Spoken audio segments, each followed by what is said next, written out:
অনেকে রয়েছেন যারা বাংলাদেশ থেকে এসেছেন, তারা এই আমার তো হ্যালো ওই যে ভিডিওগুলো দিলাম না ওগুলো চালু করে দিন। ঠিক আছে ঠিক আছে ঠিক আছে 8টার শুরুতে লাইভ আছে না সবে 7টা।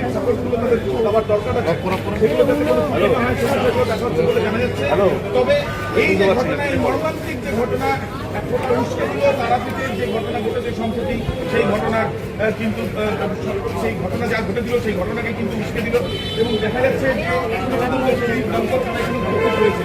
কিন্তু প্রশ্ন হচ্ছে তিনটি: অগ্নিনির্বাপণ ব্যবস্থা জেনে শুনে বানানো হয়েছে, যেখানে সাধারণ মানুষের এইভাবে চিকিৎসা করানোর জন্য কলকাতা শহরে তাদের এইভাবে মৃত্যু হলো, এর দায়ভার এই বিষয়গুলো কিন্তু সামনে আসছে এবং এই বিষয়ের পরিপ্রেক্ষিতে পুলিশ এখনো পর্যন্ত বেশ কয়েকজন কেন এই ধরনের অ্যাক্টিভিটি দেখা যাচ্ছে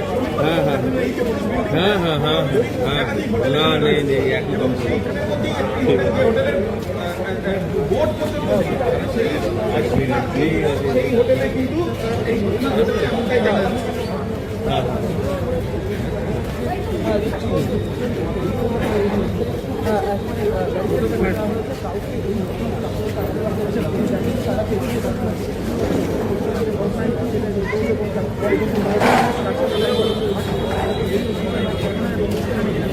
একদমই তাই, প্রশ্নটা অবশ্যই থাকছে, কারণ এই হোটেল